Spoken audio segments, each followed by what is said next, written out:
तो आज हम झारखंड के इतिहास की उन गहराइयों में उतरेंगे जहां से इसकी असली राजनीतिक कहानी शुरू होती है। ये कहानी है उन क्षेत्रीय राजवंशों की जिन्होंने इस जमीन की नींव रखी। हम जानेंगे कि कैसे मुंडाओं से लेकर नागवंशियों तक अलग अलग शासकों ने इस भूमि को वो रूप दिया जो आज हम देखते हैं। तो चलिए इस दिलचस्प सफर को शुरू करते हैं। हमारा आज का सफर कुछ ऐसा रहेगा।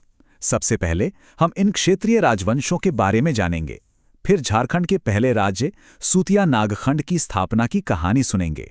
इसके बाद छोटा नागपुर के सबसे अहम राजवंश नागवंश के उदय को समझेंगे। साथ ही ये भी देखेंगे कि उनकी राजधानियां क्यों बदलती रहीं और आखिर में उनके दौर की बड़ी घटनाओं और निर्माण कार्यों पर भी एक नजर डालेंगे। तो चलिए कहानी की शुरुआत करते हैं। सबसे पहले ये समझते हैं कि झारखंड की राजनीतिक जमीन पर इन क्षेत्रीय राजवंशों के बीच आखिर पड़े कैसे। जरा सोचिए, एक ऐसा झारखंड जो कई छोटे बड़े राज्यों में बटा हुआ था।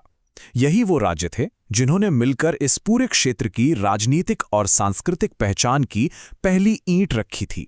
तो देखिए, दिलचस्प बात यह है कि झारखंड का जो असली पॉलिटिकल इतिहास है वो इन्हीं राजवंशों के साथ शुरू होता है। और इस कहानी के जो पहले हीरो थे वो थे मुंडा। उन्होंने ही सबसे पहले राज्य बनाने की पहल की और फिर उनके ही नक्शे कदम पर चलते हुए बाकी राजवंशों ने अपने अपने राज्य स्थापित किए। अब चलते हैं उस पहली कहानी की तरफ जहां मुंडाओं ने अपने पहले राज्य सूतिया नागखंड की नींव रखी। आइए देखते हैं ये सब कैसे हुआ। इस कहानी में मदरा मुंडा एक बहुत अहम किरदार हैं, लेकिन वो कहानी के आखिर में आते हैं। शुरुआत तो किसी और ने की थी। ये बात अपने आप में बहुत बड़ी है कि झारखंड में एक संगठित राज्य बनाने का आइडिया सबसे पहले मुंडाओं को ही आया था। ये उनकी दूरदर्शिता को दिखाता है। तो ये पूरी प्रक्रिया शुरू की रिसा मुंडा ने। उन्होंने सुतिया पाहन को शासक चुना और अपने बनाए राज्य को एक पहचान दी, नाम रखा सुतिया नागखंड।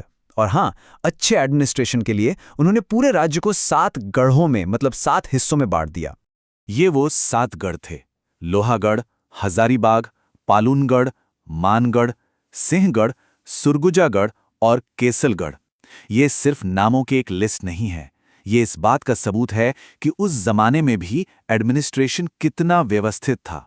और यहां मदरा मुंडा के साथ सुतिया नागखंड का शासन खत्म होता है। वो इस राज्य के अंतिम राजा थे। लेकिन ये एक अंत नहीं था, ये तो एक नए और बहुत शक्तिशाली वंश की शुरुआत थी।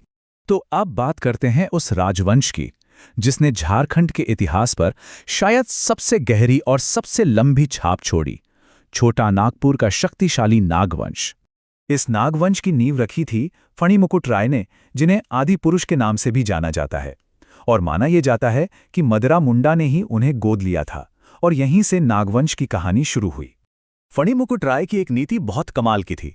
उन्होंने अपने राज्य के दरवाजे गैर आदिवासियों के लिए भी खोल दिए। सिर्फ इतना ही नहीं, पांडे, भवराए, श्रीवास्तव जैसे लोगों को प्रशासन में दीवान जैसे ऊंचे पद भी दिए। ये उनकी समावेशी सोच को दिखाता है। जे रीड के अनुसार नागवंशी राज्य की स्थापना 10वीं सदी ईस्वी में हुई थी। वहीं दूसरी तरफ सबसे चर्चित आधार है कुर्सीनामा थ्योरी। मई 1789 में तत्कालीन महाराजा दर्पनाथ शाह द्वारा गवर्नर जनरल को भेजे गए कुर्सीनामा के अनुसार फणिमुकुट राय पुंडलिक नाग और वाराणसी की ब्राह्मण कन्या पार्वती के पुत्र थे। इस थ्योरी के मुताबिक उनका जन्म 104 ईस्वी में हुआ था।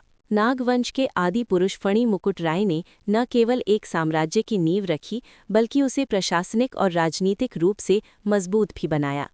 इतिहासकार विद्याभूषण लाल और प्रद्युम्न सिंह के अनुसार फणिमुकुट राय का शासनकाल विस्तार का युग था। उनके अधीन कुल 66 परगने थे, जिनमें घटवारी में 22, खोखरागढ़ में 18, दोयसागढ़ में 18 और जर्नीगढ़ में 8 परगने शामिल थे।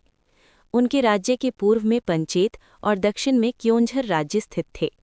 अपनी स्थिति मजबूत करने के लिए उन्होंने पंचेत राजघराने की गौवंशी राजपूत राजकुमारी से विवाह कर एक शक्तिशाली गठबंधन बनाया। इसी गठबंधन की मदद से उन्होंने क्योंझर के नरेश को युद्ध में पराजित किया। जैसे जैसे नागवंशियों की ताकत बढ़ी, उनके टाइटल्स भी बदल गए। भीमकर्ण पहले ऐसे शासक थे जिन्होंने राय की पारंपरिक उपाधि को छोड़कर कर्ण जैसी ज्यादा शक्तिशाली उपाधि अपनाई, जो उनके बढ़ते रुतबे का एक साफ संकेत था। समय के साथ नागवंश और शक्तिशाली हुआ। रक्सैलों की पराजय के बाद नागवंशी राज्य की सीमाएं गढ़वाल राज्य तक पहुंच गईं और लूट के रूप में उन्हें वासुदेव की एक मूर्ति प्राप्त हुई। 1122 ईस्वी में सुरक्षा को देखते हुए राजा भीमकर्ण ने अपनी राजधानी चुटिया से हटाकर खुखरा स्थानांतरित कर दी, क्योंकि चुटिया बंगाल पर आक्रमण करने वाले तुर्कों के मार्ग के बहुत निकट था। किसी भी राजवंश के लिए उसकी राजधानी बहुत अहमियत रखती है ना? तो अब हम देखेंगे कि नागवंशियों ने समय के साथ अपनी राजधानियां क्यों और कहां-कहां बदलीं। ये एक बहुत जरूरी फैक्ट है जिसे याद रखना चाहिए। नागवंश का सफर सुतियांबे से शुरू हुआ था और आखिरकार रातूगढ़ में जाकर थमा। देखिए, नागवंशी एक राजधानी पर टिक कर शासन करने वालों में से नहीं थे। उनकी यात्रा सुतियांबे से शुरू हुई, फिर वे चुटिया, खुखरा और डोईसा गए और अंत में रातूगढ़ में बसे। ये लगातार बदलाव दिखाता है कि वो कितने अडैप्टेबल थे। जैसी राजनीतिक और सैन्य जरूरतें होती थीं, वे उसी हिसाब से अपनी राजधानी बदल लेते थे। समय बदला और नवीं 10वीं सदी में झारखंड गुर्जर प्रतिहार, राष्ट्रकूट और पाल राजाओं की प्रतिद्वंद्विता का अखाड़ा बन गया। चतरा के इटखोरी से मिले महेंद्र पाल के शिलालेख ये साबित करते हैं कि 9वीं शताब्दी के उत्तरार्ध में गुर्जर प्रतिहारों ने छोटा नागपुर के सीमावर्ती इलाकों पर कब्जा कर लिया था। राजवंश सिर्फ युद्ध नहीं लड़ते, वे निर्माण भी करते हैं और इतिहास भी बनाते हैं। चलिए नागवंश काल की कुछ बड़ी घटनाओं और निर्माण कार्यों को देखते हैं। ये टाइमलाइन कुछ अहम मोड़ दिखाती हैं। 1206 में बख्तियार खिलजी के हमले ने इस इलाके में भी काफ़ी हलचल पैदा कर दी थी, और इसी दौर में हम देखते हैं कि शासक अपनी धार्मिक पहचान को और मजबूत कर रहे हैं।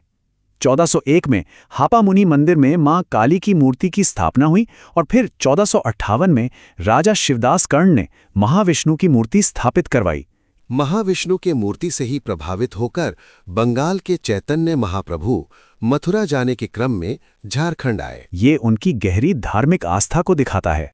इन शासकों की विरासत सिर्फ किलों में नहीं बल्कि मंदिरों में भी जिंदा है। गुमला के पास जो मशहूर टांगीनाथ मंदिर है, वो इसी दौर का एक बेहतरीन उदाहरण है। ये दिखाता है कि नागवंशी शासक कला और धर्म के कितने बड़े संरक्षक थे। अच्छा, अब जरा कुछ खास शासकों और उनके दौर की चुनौतियों पर नजर डालते हैं। शिवदास कर्ण ने सिर्फ मंदिर ही नहीं बनवाया, बल्कि उसे बनवाने के पीछे पलामू के राजा का डर भी एक वजह थी। वहीं भीमकर्ण और प्रतापकर्ण जैसे शासक दिल्ली सल्तनत के शक्तिशाली लोदी वंश के समकालीन थे।